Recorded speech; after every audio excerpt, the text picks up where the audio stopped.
Welcome to the Legion Outriders podcast, your source for the latest Legion news, opinion, and analysis. And now, the Outriders.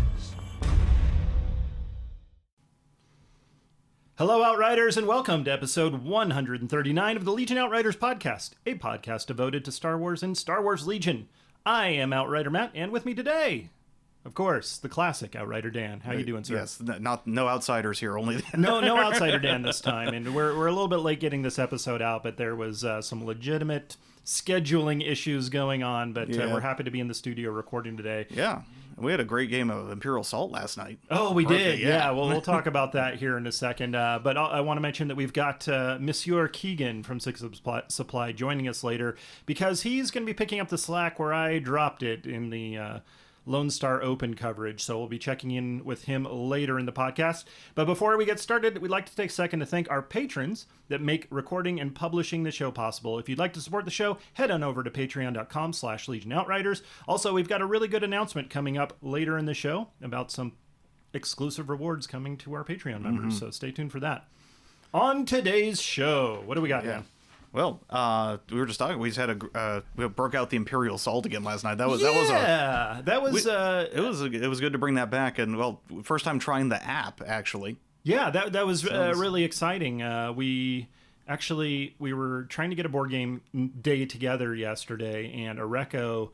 Well, you guys started putting up pictures of your game closets, and Areco's Outsider Dan was saying, "Oh, Imperial Assault, I've always wanted to try that." I've played like the intro mission like 2 or 3 times over the years, and it's never evolved past that. But I knew that they had an app come out. Yeah, and I played through the first original Core Box mission with my old D&D group years and years ago, where I was the Imperial player, of course. Of course you were. And yeah, we realized which characters were the broken ones. But anyway, Gideon, damn you. But holy cow, that app, I saw an early version of it and wasn't very impressed by it, but we decided to fire it up anyways, and it's way, way better than I remembered. I guess they did a lot of work on it, because it actually reminded me of that newer Lord of the Rings game that came out with like encounters and stuff, and they actually have rebalanced cards in there. Yeah, where they've changed a lot of the costs of credit costs of things to buy, and a few of the stats, enemy abilities, things like that. So it's just a much cleaner. It's a lot more narrative, a lot more RPG experience. Whereas the original game, where it's intended for one player versus many, it seems a lot more of the competitive. Yeah, and that's the big thing, is you can have 4 cooperative players going off. We played with 3 yesterday, which was fantastic. So if you're one of those guys like me that has the Imperial Assault and has just been sitting in the closet for years now, go check it out if you haven't seen it. Just took us a little time to sort through find all the pieces, because they're a little mixed up. That's what happens when you have a billion expansions. Right, yeah. I've only got half of them. But anyways, that was a lot of fun. Yeah. Dan, what do we have? Did you do any hobbying or anything recently? You just continue to work? I've been working, yes, but I've green stuffed my failed paint experiments, and we're going to start fresh and new again, so to see if we can settle on a Pike paint scheme. Yeah. So that's where we're at. that blue-orange Star Tours 80s uniform, huh? It logistically was just not working out. Those are not great colors. Those are not complimentary colors. Even though I did have some fellow players and friends down at the local game store that even offer to just, hey, buy me the thing of paint and I'll airbrush your thing. I'll eat orange just to start. And I'm like, yeah, I'm not going to deal with orange. That's fine. Yeah, that's fair. That'd probably be the way to do it, though. Yeah. But any other kind of Star Wars news going on? Well, I have a follow-up from last episode. Oh, good. What did we get wrong? Well, no, this isn't a correction this time. What? Yeah. Get out of here. Follow-up on the Disney Wish and the Hyperspace Lounge. Well, the Disney Wish has had a few voyages since the last time we talked about it, which was right when it was doing its initial press and debut and stuff. So a lot of the media and bloggers and other channels out there have had a chance to experience the Wish. And I got some info from Disney Food Blog about that $5,000 drink. That's available. Oh, good. I'm so glad. So wow, what kind of blog did they? Okay. Anyways, I'm sure that's a big one. How hard did they hit their sponsors to say? Jeez. So the drink the experience as a whole, because there's not just the drink involved here. It's called the Kyber, and it's spelled Kaiburr crystal. So, yeah, weird spelling on that. Okay. Because it's cold? Yeah, I guess. Okay. So, yes, they serve it in the Cantono, like we talked about last time. No, they confirmed you do not get to keep the Cantono. What? Yeah. But the 4 glasses on the inside of it, because when it pops open, there's 1 large cocktail glass and surrounded by 3 shot glasses on the inside there. Those glasses you do get to keep, and they are Christoph BB silver plated. So they are silver plated cups. Oh. And fancy. Googling those cups alone, they retail for $280 each. So you get 3 of those? You get 4 of those, 1 cocktail and 3 shot. Okay, so... So in the cocktail glass... So if you want to go in and negotiate, like, hey, can I give you $3,800 instead? You keep the glasses? No, there is no Groupon for this. Yeah, and it was stated, too, that they will... You don't have to worry about shoving those in your luggage. They will actually ship them back home to you if you choose. Reminded of the Chris Tucker scene where like, how about I give you 15 cents and just pour it in my hand? Yeah. So the cocktail in the big center glass is called the Bark Speeder. Huh. And I'm not much of an alcohol guy, so I'm sure someone out there will recognize how crazy it is. But supposedly some of these alcohols involved come from like $1,000 bottles. But it's made with Camus Cognac 4.160. What kind of beer is that? It's cognac. Yuzu and Kumquat and Grand Mariner Quintessence. Yes. I'm sorry, if you're using words in your product name that would win you a Scrabble game, that's probably, yes, it's very expensive. Quintessence. Yes. And that cocktail is flanked by 3 shot glasses containing... Okay, so triple Bark Speeder. I like where this is going. No. Yeah. Yeah, we'll hear a little bit more about that on the back half. Yeah, But 3 shots involved is one of them is Pappy Van Winkle's Family Reserve 23-year bourbon. So all the bourbon fans out there. Okay. Taylor Fladgate Very Old Tawny Port Kingsman Edition. Okay. For port. All right. And I'm going to mispronounce this one. The Wantenshi Gin. Yeah. So you get technically 4 drinks out of this. You get 1 cocktail, 3 shots. So I guess you can, split it with friends or revel in your life choices. Did they just pick the most expensive bottles off the top shelf there and just kind of glug them all in there, Jungle Juice style? Yeah. Oh my goodness. No, I'm sure it tastes amazing. Or you'll be too drunk to carry it away. So. But you don't just get, not the Cantono, you don't just get the glasses and the drinks. If you do buy this... You get a Twilight Dancer that... Actually, well, no, not getting.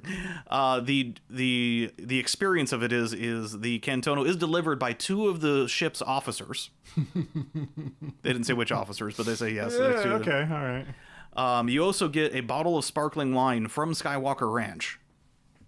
Oh, okay. That's kind of cool. Yeah, you get a voucher for 4 people to visit Skywalker Ranch. Okay, this is getting way cooler. All right. You get a backpack, a water bottle of some other little tchotchkes that say Star Wars, and a special escort off of the ship.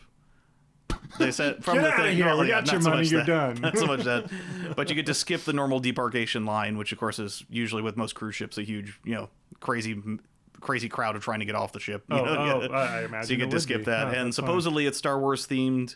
They said that it was the staff from this hyperspace lounge in their, costume uniforms get to walk you off the ship. But yeah, so.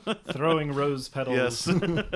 there goes Space Caesar. So yes, if you'd like to, spend 1 Galactic Star Cruiser's worth of money to have some drinks at the hyperspace lounge. That's a lot more compelling than the original. It's a drink that's $5,000. Description. So, which I'm surprised in all the Disney marketing. We had to go to the people going on this trip to figure out what was going on here. I'm surprised Disney itself didn't market all this stuff.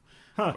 I'm sure they're trying to, let's keep it mysterious. So people, when you're spending that much money, you need to know what you're getting into.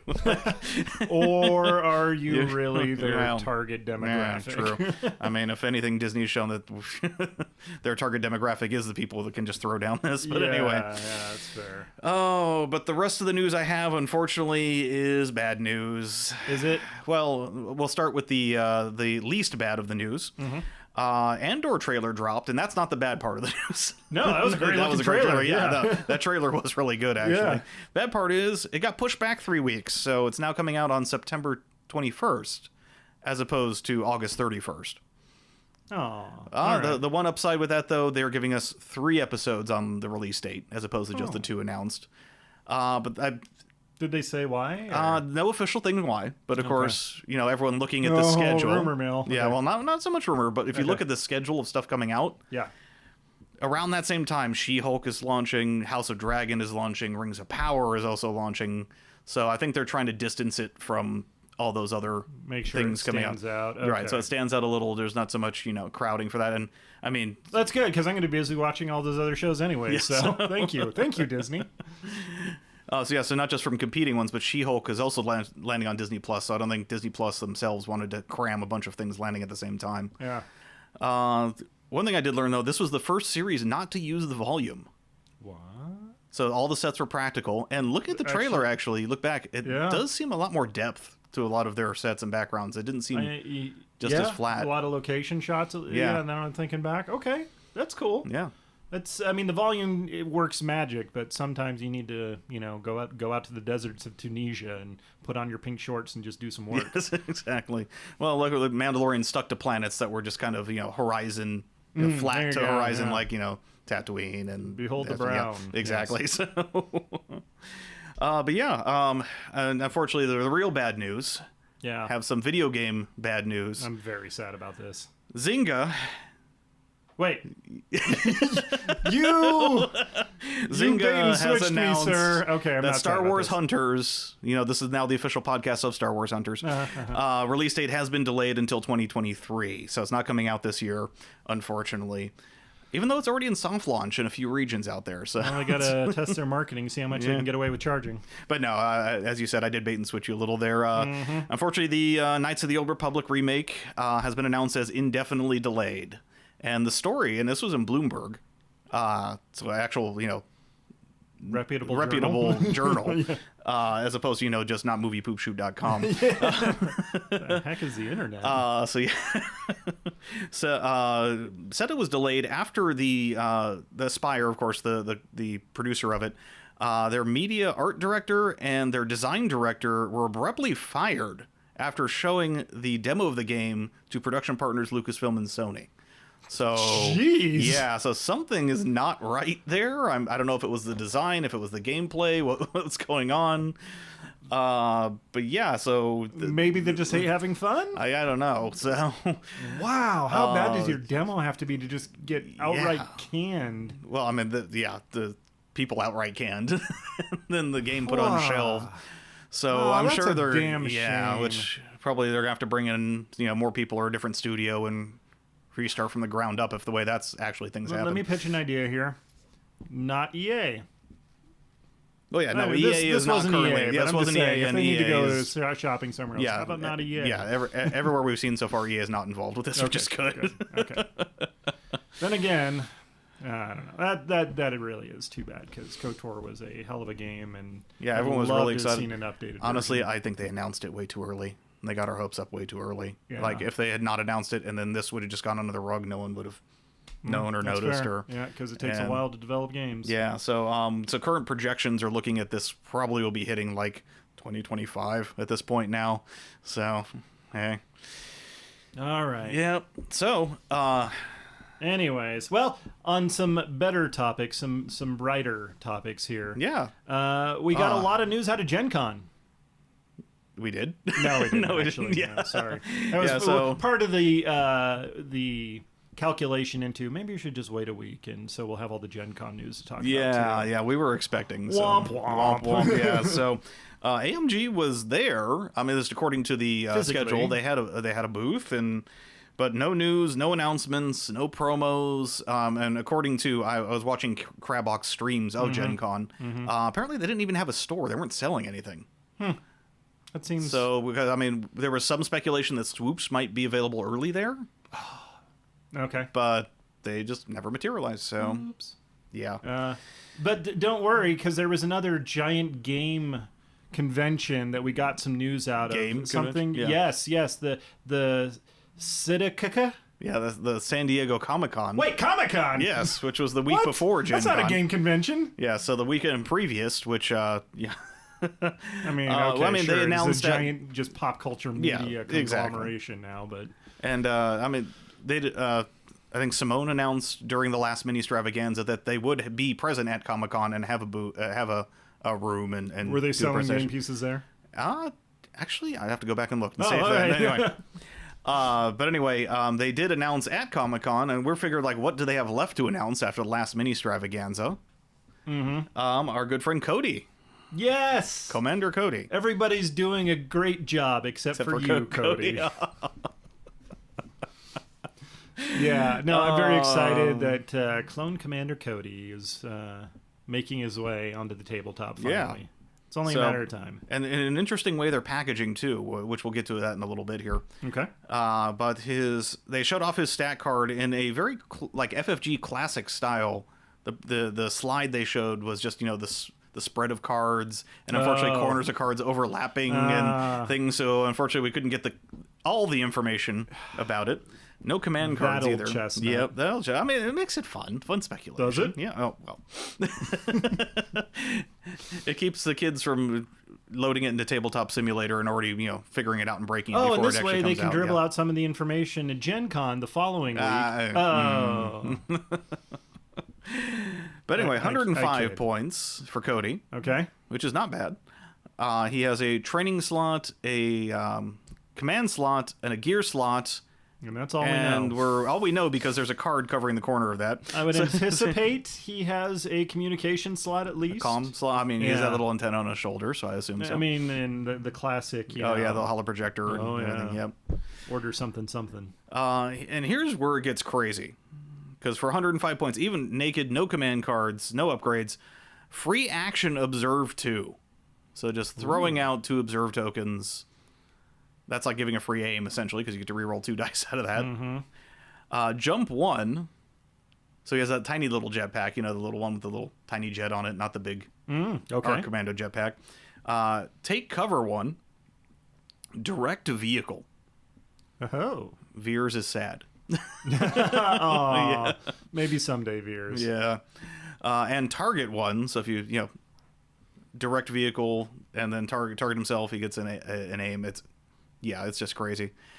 Standard clone hero gun line or stat line of 5 health, 2 courage, and a red defense die, surging to crit. Okay. Melee is combat training, 2 red dice. Pow. And his rifle, Cody's DC-15A blaster, is, and here's the fun part, we have a model that was shown off in the slide, blocking the minimum range. So we don't know the minimum range. Most places are speculating 1. You know what? I'm hoping it's 2. You think? 2 to 4 band? Yeah, 2 to 4. That'll make it more interesting. Make it like Bosk, where you kind of have to play the range band on there, so you have to sit back. I'm hoping it's 2. But then it's red, black, white, lethal 1, impact 1. Well, you're already getting the aim from the target 1, so, That is a spicy rifle. That is a spicy rifle. So literally just at 105 points, naked, no command cards. Yeah. He's already... He gets 4 actions, right? Yeah. Because, man, that is a lot of stuff he can do. Yeah. Well, I mean, he's already getting the free observe and the direct vehicle. Yeah. So that's technically... Yeah, no, you're right. So you're right. He's getting 4 actions. Holy crap. Dude. So, yeah, Cody is sick. Poor Rex. Yeah, poor Rex. I'm sure he's still... I mean, there's a difference between a captain and a commander, I guess. Yeah. So. Though he was given... Rex did... Get Russell the clone Crowe commander upgrade, yeah. Perks up somewhere. Captain Commander. Oh, God. Oh, the kids look up that movie. But anyway. Yeah. It wasn't that long ago. All right. So the interesting way they're packaging Cody, he has 2 extra models with him because he's got 2 named clone personnel updates. The true heroes of the Republic forces. Yes. Waxer at 15 points. Yes. Core clone trooper only. Scout 1, Discipline 1, Leader. Yep. So that's kind of an interesting mix. I mean, a Scout, and then when he gets an order, he sheds a suppression. I'm trying to see how that fits in with... Okay. You think it's going to be... Obviously going to be a unit upgrade? Or, he's a personnel upgrade. Yeah. Okay. I gotcha.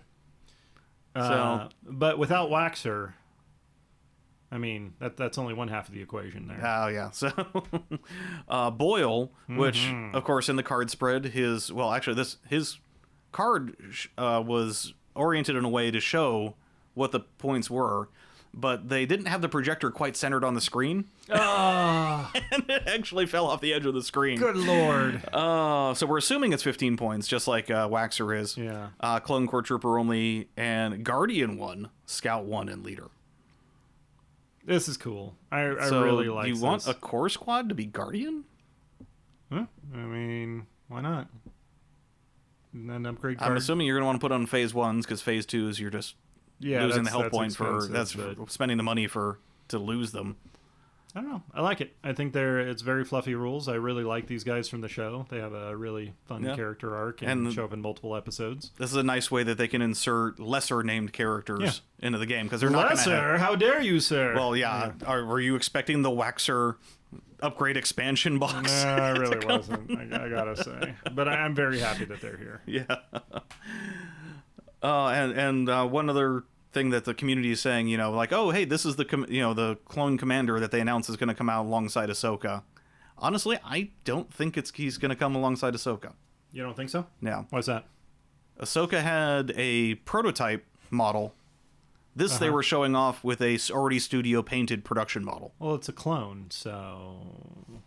Yeah, but if they're in the production pipeline, if Ahsoka is only at the prototype stage and this guy's already done, yeah, I guess he should be coming out assuming sooner. That they don't hold waves to release together. Maybe as further along in the production cycle, and they're just going to release. I could see it going either way. So yeah, so I mean, which is a good. I mean, this speculation is a good thing that we'll be getting him sooner than having to wait for the Ahsoka wave to come out. So yeah.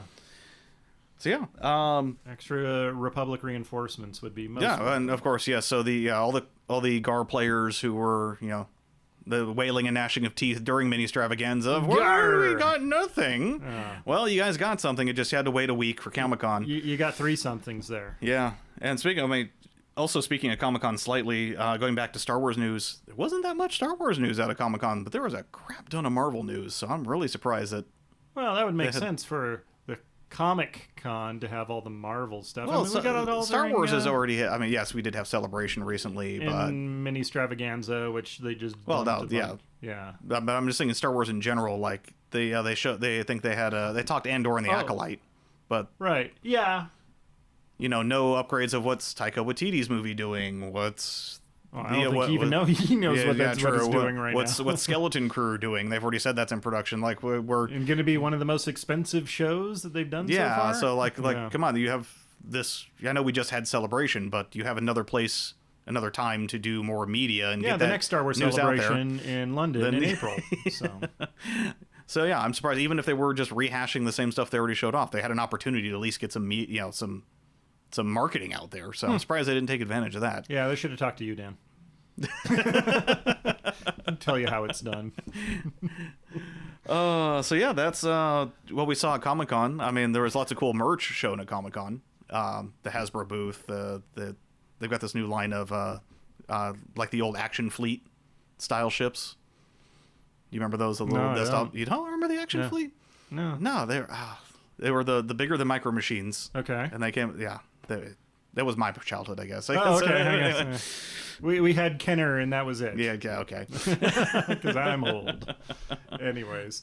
But yeah, some good news there. But we're going to take a short break, and then we'll be back with Keegan to talk about his experience at the Lone Star Open, catch up with what's going on over at 6 Up Supply, and also that announcement for patrons. We will be right back, Outriders.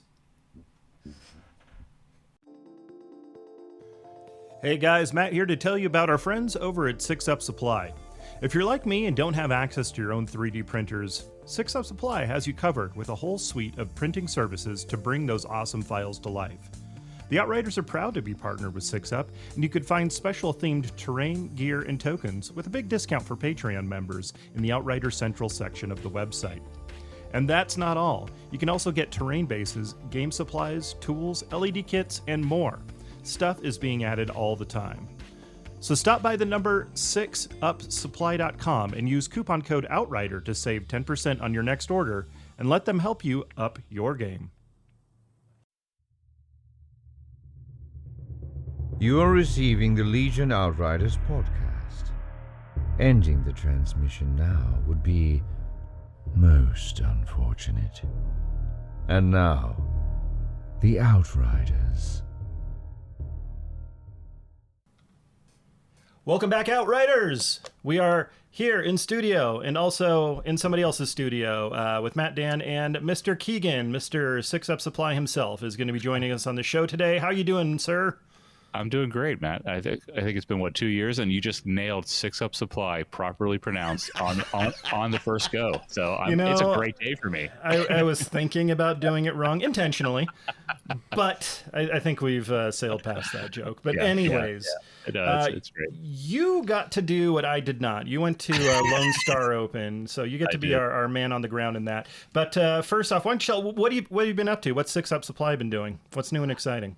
I have been, one of the things that I took down there, and I could talk about this at the LSO section, is we just launched after LVO. We took a look at what we want to do next, what was big, and we worked with a designer who was awesome, and we launched an entire line of Legion acrylic tokens, and not to just put another bit of acrylic out into the Legion verse. We really stepped it up. So the two things that I absolutely love about these things, well, three things. One, great, wonderful, specialized, unique design, drawing from inspiration, easy to read for the symbols for the game, but also drawing from inspiration from the movies. You'll see some data port shapes. You'll see some targeting computer shapes and things like that. The second is we're using if anyone who got the LVO prize packets, we have the felt on the back, so we're calling it. We found an even better velvet. We're calling it Galactic Velvet. So it's got this great like hefty feel to it, and the velvet also does a great job sticking to any neoprene mats, any of our table mats. So these things stay in place; they don't get bumped around. And the third thing, and this is the most important thing, I promise you will never be peeling paper. Yes, people overlook that, but man, does that take forever. I came into this project I have a drawer full of acrylic tokens that I bought that I just never peel the paper off of, and I sometimes I'd play with them that way. Sometimes I just like and it was one of the most maddening things to me. And so I worked with Drake to figure out what that was going to take, and we use a really cool two-color acrylic multi-layer. The laser cuts at different depths for the designs, and so you will get 6 Up Supply tokens. We offer 2 sets: the basic apprentice set for all your aims, dodges, wounds, etc., and the more advanced knight set. And of course, we just call the combination of them all the master. But you'll get those, and they're ready to go right out of the box. So those are available now. That's one of the big things. And then also, if anyone's on our mailing list, there is a 20% exclusive only to our mailing list folks discount on our just announced new terrain lights. We've leveled up our LED fun stuff. With these ship 4 lights to a pack with a remote that comes with it. You got about 20 different light settings, including multicolor, and they're designed to fit right in with a fun urban lighting terrain. So that's been a lot of the fun stuff we've been up to the 6 Up. Very nice. But you still have the Force Flask, right? Oh, of course, Force Flask. You got to get my Obi-Wan Kaboozy on. So In fact, we're hard at work getting ready for LVO. We learned our lesson not to wait till the last minute. So we're getting everything lined up there, and we're probably going to see some brand new versions of things. Oh, okay. Very nice. Okay, but something a little Darth Maul double-ended double Force Flask. We did launch. How would that even work? We did launch the Crime Lord. Right. Yes, that's right. Oh yeah. So we've got we have the double end, and Drake designed an innovative screw it together, so you can have either the the Shadow Collective Maul, where he's using a single saber, or nice double bladed for that. But yeah, we're looking at some cool additional designs. More to come on that. Very nice. So as I mentioned earlier, I had a very panicked couple of days right before I was supposed to fly out to Texas, where I found out the house I've been waiting for to purchase was coming up for sale that weekend. And it was a first come, first serve thing. I actually had to be physically present in line with a check to reserve the spot. So I made the hard choice to say, well, this is probably where we're going to be living for quite a while now. And I canceled all my flights and my hotel. Luckily, I was just within the window to do that last second. So we get to live vicariously through you, Keegan, and all the smashing fun you had out there in Allen, Texas. Absolutely. Yeah, no, I'm glad to. And I will say, Matt, that is an impressive set of circumstances that you piled up just so you and I would not get paired again first round. I was hoping I wouldn't be so transparent, but okay, you got me. But are you going to San Diego, by the way? I'm trying to. With the world opening up a little bit more, I'm going to start doing some business travel this fall, and I need to balance that my absence for that with my family and with Legion trip. So I'm still TBD. I'm hoping to. I have the ticket purchase window open in my phone browser for about a week and a half now. Okay, so Dan, I may or may not be going then. Okay. Yeah. I'll tell you what. I'll let you go to this one, and then neither of us. You're doing staff at LVO, so you'll avoid me there. Yeah, exactly. So we'll just ships passing in the night. It'll be great. Yeah. So that we of course knew you were coming to LVO, which by the way is in 173 days. Oh, thanks, Dan. just in case you needed that update, which you didn't. Are you going to be running the booth the entire time? Oh hell no! I learned my lesson on that. We will be there with a booth. We are exploring and have pretty solid lockdown. Great options. So I will be playing. I think Drake will be supporting booth and wandering around, getting inspiration for brand new stuff. Oh, nice. We'll be there. We're going to be doing some cool stuff. A couple of Jawas manning the booth and talking wares. Well, that's what the kids are for, right? Yeah. Yeah, almost. I do need to research Nevada child labor laws. Okay. But, turns out there are none. So. Especially if they're classified as Jawas. But anyway, so they have a really nice event center at Allen, Texas. I was really looking forward to going again this year. But what kind of list did you bring? So anyone who's been listening to me talk for over a year now probably knows this. I'm in a laser focus, well, quote unquote laser, focus on Nova. That's the first event for a while where a world invite is going to be that I'm going to be playing in for. And so I've been what I lack in opportunity to do a broad spectrum, I feel I can focus on. So I've been running a very similar Anakin Padme triple barks list to what you saw at SoCal last year. All right. I have gotten it up to 10 activations. I brought Echo in there. He's a wonderful finisher of squads, single models. And at LSO I brought 5s and a Z6 and a naked squad rounding it out with a clone commander, of course. So I've got 10 activations, and I was running 8-point bid down there. Okay, very nice. And how did your games go day one? Day one's the main heat. You go all the way through. You go 3-0 and you go to day 2, right? Yep. Well, first I'll say I got down there, and one of the biggest things that I look forward to at these events is hanging out with my closest friends. And between Cirillo dropping out earlier in the week, and then I get a text from you Thursday before I fly down, I was like, well, the two people that I was most looking forward to hanging out with on my birthday on Friday are no longer coming. So I came into that first round a little bit frazzled. I'm not going to lie. Wow, we had to go out of our way to make sure you felt absolutely maligned and on the outside. But happy birthday, dude! Thank you. Yeah, I'm not going to talk about how old I am now, but I got to be. So I came into that the first day. I was really geared up and I was really psyching myself up and trying to. But I talked about this a little bit on Legion 99. My first round went as an incredibly thematic version of Anakin being arrogant, overextending himself, thinking he had it in the bag, and then losing to Obi-Wan. Wow. Okay. I played against a gentleman from Florida, a wonderful guy, Michael Shaw, and he walked up to the table with an 8 activation Obi-Wan Padme list, and I was like, I got this. Turns out Obi-Wan can take a lot of hits for the entire army when done right, and it was just a slog to get anything chipped away. And it was a relatively close game by the end of it, but it was it was Michael did a great job taking it. I talked to him and I talked to some other folks since then from his community. He's been playing that list for a bit and he just knows that thing inside and out. So wow. Started off 0-1, losing to okay, pressure's off.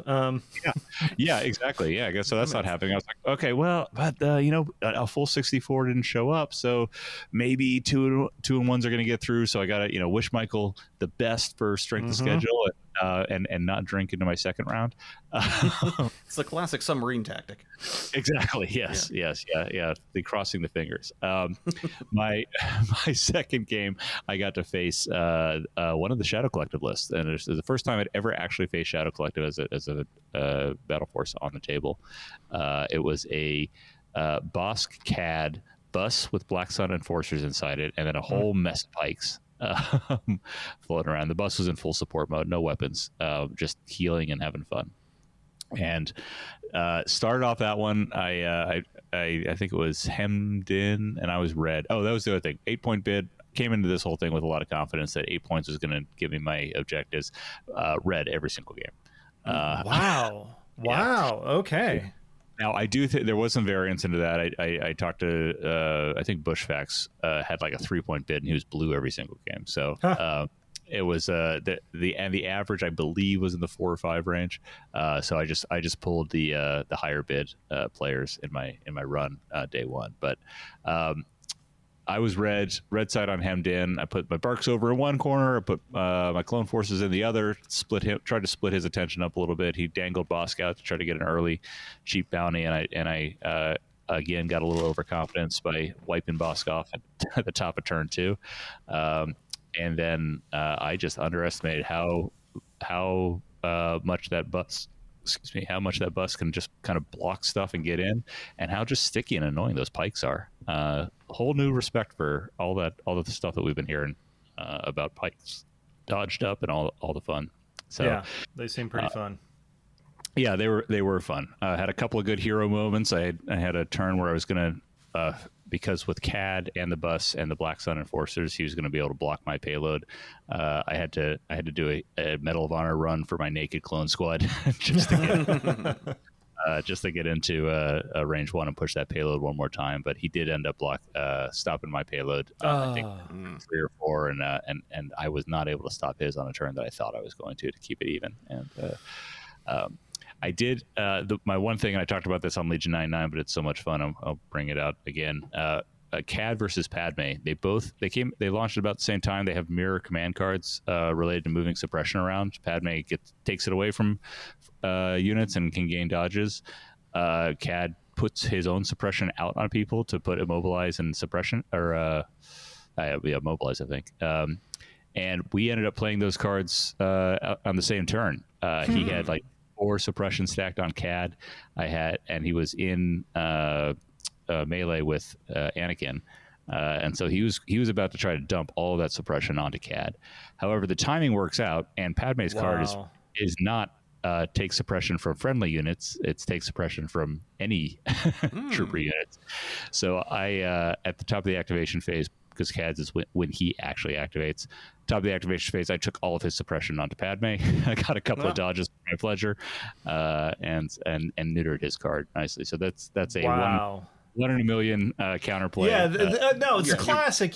Cad Bane versus Padme. I feel like there's a Clone Wars command card. That happened.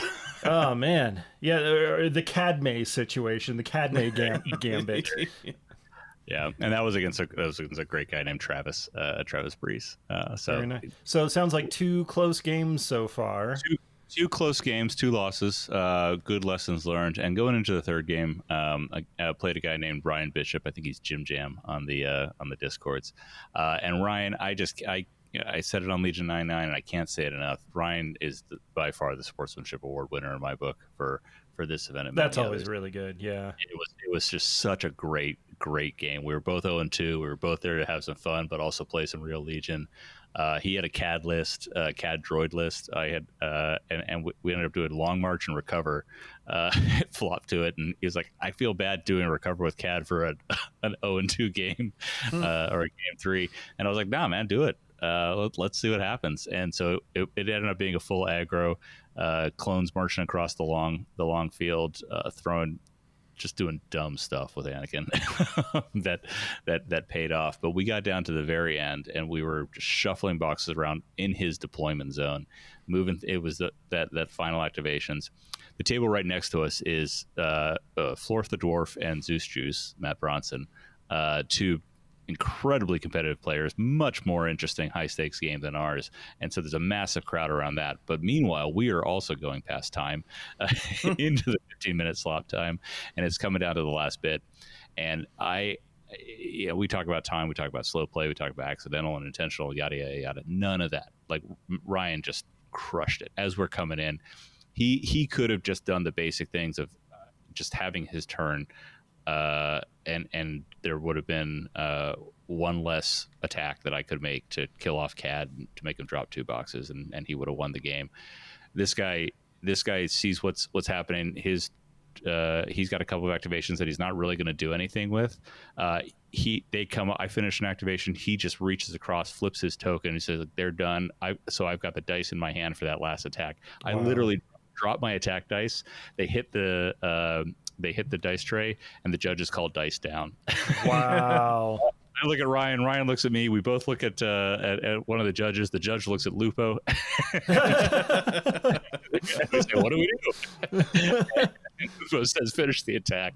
And so he rolls the defense out. I get enough wounds through to take out Cat. He drops 2 boxes, and I end up taking that one. But Ryan, just a fantastic opponent. Awesome. So can't say enough about him. Just had a ton of fun with him. So. Nice. That's the kind of story I like to hear from these kind of matches. It's not always just conquering your enemies or your friends, but having really good games with good people. Yeah. It was a great one. It definitely it was just a great experience. And then I went out to dinner with some of the local. There was a pretty good crew from the Midwest, Missouri and Texas in town, and so went out with some of them and got to know some folks better that I'd met before, and got to know some new folks, and just had a great time. It's always the best thing about these events. Yeah. But that's just day one. That is. How did your Saturday? What did you get to bed at a reasonable time? Because that seemed to be your LVO. That was my issue. LVO was LVO was terrible. They didn't have tables downstairs for you to go gamble. So you mentioned this event, sir. It is a fantastic venue. It's probably the best FLG venue that I've been to. Honestly, it's a great Marriott hotel and convention center all in one space. Air conditioning was working great in 100-degree days, and it's just nice and smooth and clean, and really a great space. A couple places to walk, easy walking distance to a little shopping area with some great food options and stuff like that. I love LVO, but I don't. I'll stay somewhere else usually. I'll admit to that. So they did. We had this at SoCal when you and I were down there last year. This redemption bracket concept, which I really like, because when I travel for these things, I dread traveling and then only getting 3 games, and I've just burned a whole weekend of husband points and things like that. So I shook it off. I got to bed at a decent, reasonable hour. I did decline the after dinner, let's go hang out some more, and I went to bed. I think I watched The Gray Man on Netflix. And I got up and I was like, you know what? All right, didn't get what I wanted to do out of this, but I'm going to win the redemption bracket. And spoiler alert, I did not. But I did have some really solid games. My first one was against a guy named Spencer, who brought some. I think it was it was a triple Tauntaun list with Wookiees and Operative Luke. Spencer's a little newer to the game, and I ended up taking that one. But we had a great conversation. He made the classic mistake that we all have made of when having these powerhouse units. You want to hit all as much at the same time as possible, and force that overwhelming that threat saturation, that overwhelming choice. And he kind of fed me the Tauntauns just enough one at a time that I was able to focus them down as they were coming in, and then swarm the center myself with my stuff. But great game, a lot of confidence going into that. Next one up, I played against Josh DeVera Peregrine from the Discord, and I did. He was bringing an Iden ISF double bounty, and that was just a tense game for the whole time. It came down to this end game puzzle of how do I move Anakin. It was key positions, and so it was how do I move Anakin in and use force push and standbys and the activation order of my last 4 units to try to unlock and keep him from taking the center point. And I guessed wrong. I made a decision. As soon as he activated his next unit after that, I realized, I see what I should have done. But I think we've all been there. Absolutely, yeah. I think it was some people more often, but totally. It was a really good lesson. I've got these tight areas of the game that I've been working on progressively over time to improve, and the area that really came out between this game and my third game of this of the redemption bracket was I need to focus on my end game. I need to like get some reps into thinking about these end game puzzles, setting myself up for success. And the lesson on my third one, which was against the Blizzard Force list, is paying attention to points. I didn't keep a running track of points, and I made some final calculations or decisions to go for some easy kills, but for low point units when I really needed the big swing to try to kill Vader at the end. Interesting. So yeah, those are my takeaways. My third game was against a gentleman named Rick Stepp down there out of Texas. So. Yeah, so that's LSO. It was a good time. I missed hanging out with you, but I made the best of it. So, well, I'm so glad you could soldier on there. Overall, how was the staffing? Everything seemed to run pretty smoothly. They crushed it. Ben, Lupo, all those guys. I'm forgetting names that I'm doing it again, and I apologize. They ran an excellent event. I just couldn't. Yeah, I couldn't say enough good things about it. So big recommend for people to travel if they're looking to get into an event out there. I like it. Yeah, I like it a lot. It definitely has its own. I was talking to some folks afterwards who said, "Hey, yeah, the Texas meta is a little bit different," and it is. It's more Imperial heavy than I think we see at the broader diluted. But the personality of the Texas and the folks who travel in from some of the states north of there. It's distinct and it's cool. See, Dan, those are your people. Well, if their fabled barbecue is as good as the barbecue out here in Vegas, I think they will be my people. Oh yeah, we have good barbecue out here. Well, compared to LA, yes, we do. Oh well, okay, that might be fair. I can get pretty much good to really good of any kind of food in Vegas. I found, but yeah. Going to I think I enjoyed some Tex-Mex, and I enjoyed a couple other things. Some barbecue down there is just unparalleled. So. There you go. But okay, before we wrap up, though, I also do want to shout out that, hey, Patreon guys, thanks for keeping us going here and publishing the podcast. We do have some bonus things coming your way. We had, a first run of some of the Blizzard Force Stormtrooper cards come in. And while they're not 100% accurate, we're going to be sending them out anyways. They're good reference cards. Trying to find out how to do the printing with some of the software is a little bit weird, but we're just going to pop those in the mail for folks. They can use them or throw them away as they like. But we do have some new STL files going up both on the Patreon Discord here this week, and also just like last time, if you don't have access to a 3D printer, you can get a big discount by going over to the 6UP supply page, and we'll have a code and all that, and that should be going up this week as well. There's a couple of different options for like a guard shack as seen in Obi-Wan. So yes, there might be some gates that are a little lasery. Yeah. So if you saw the Obi-Wan thing, Jeff was hard at work getting these and coordinating with Drake and the 6UP, and of course Keegan as well over there. So more details coming on that here real soon. Anything else to talk about right now? I think covered everything. Yeah. Congratulations to Matt Bronson, Zeus Juice, for taking LSO. Right. So I heard Shadow Collective basically took it all in there. Yeah. Matt's a hell of a player. He's been running the table with a number of tournaments. He came down to Legion by the Bay back over Memorial Day. Nice. That one. And yeah, he's running at LSO, he was running a really strong Maul Bosk Shadow Collective list. And he went up against David Hoffman in with an Imperial double bounty list in the final. That was Imperials. Yeah, well, and double bounty too, thanks to the new mercenary rules. Yeah, double bounty is really making a comeback. So hot right now. Absolutely, yeah. I played against that Imperial double bounty with in my second round redemption bracket, and it is like Bubba just took my Barks to town. I forgot how brutal he can be on things like that. And gonna get even crazier when Old Man Boba comes out with those new command cards. So absolutely, yeah. Top 5. We had 5th place Tyler Little with Republic. He also had an Anakin list in there with some Bark speeders. That's so I wrote this list down because it seemed kind of similar to yours. So I was curious your opinions.